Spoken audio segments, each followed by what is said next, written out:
Materi dalam kuliah kali ini adalah nilai dan sifat konstitusi. Ini perlu saya jelaskan, Pak. Ya.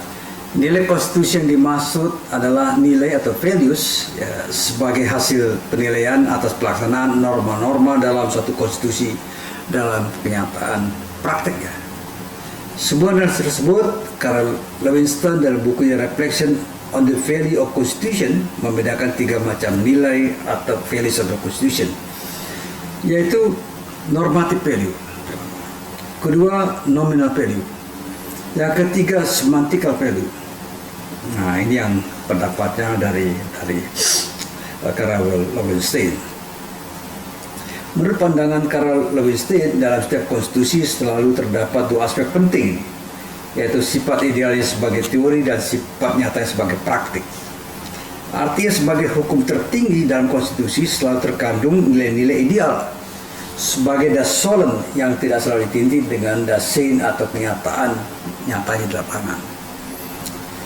Jika antara norma yang terdapat dalam konstitusi yang bersifat mengikat itu dipahami, diakui dan diterima dan dipatuhi oleh subjek hukum yang terikat padanya, konstitusi itu dinamakan sebagai konstitusi yang mempunyai nilai normatif.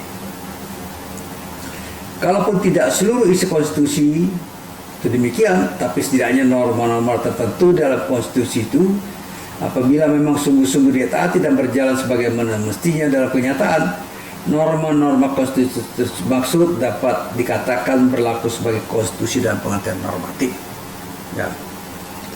Akan tetapi apabila satu undang-undang dasar sebagian atau seluruh materi muatannya dalam kenyataannya tidak dipakai sama sekali sebagai referensi atau rujukan dalam pengambilan keputusan dalam penyelenggaraan kegiatan bernegara, konstitusi tersebut dapat dikatakan konstitusi yang bersifat nominal, ya nominal.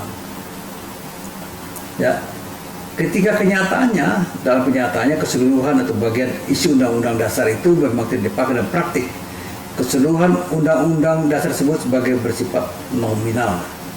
Ya, misalnya norma dasar dalam konstitusi tertulis menentukan A, tapi konsekuensi konstitusi yang dipraktekkan justru sebaliknya B. Sehingga apa yang tertulis secara expressis verbis dalam konstitusi sama sekali hanya bersifat nominal. Dapat pula terjadi bahwa yang dipraktekkan itu hanya sebagian saja dari ketentuan undang dasar, sedangkan sebagian lainnya dilaksanakan dalam praktek, sehingga dapat dikatakan sebagai berlaku normatif sebagian. Sementara itu sebagian lainnya hanya bernilai nominal sebagai norma-norma hukum di atas kertas mati. Konstitusi yang bersifat semantik adalah konstitusi yang norma-normanya yang tergantung di dalamnya hanya dihargai di atas kertas yang indah dan dijadikan jargon, semboyan ataupun gincu-gincu ketatanegaraan yang berfungsi sebagai pemanis dan sekaligus sebagai alat pembenaran belaka. Dalam setiap pidato, norma-norma konstitusi itu selalu dikutip dan dijadikan dasar pembenaran suatu kebijakan. Tapi isi kebijakan sama sekali tidak sungguh-sungguh melaksanakan isi norma yang dikutip. Kebiasaan seperti ini lazim terjadi di banyak negara, terutama jika negara yang bersangkutan tidak bersedia mekanisme untuk menilai konstitusionalitas kebijakan negara atau state policy yang mungkin menyimpang dari amanat undang dasar. Dengan demikian dalam praktik ketatanegaraan baik bagian-bagian tertentu ataupun keseluruhan isi undang-undang itu dapat bernilai semantik saja.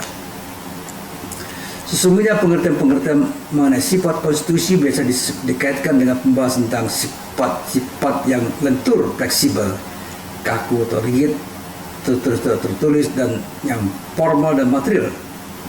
Ya, ini akan jelaskan berikut.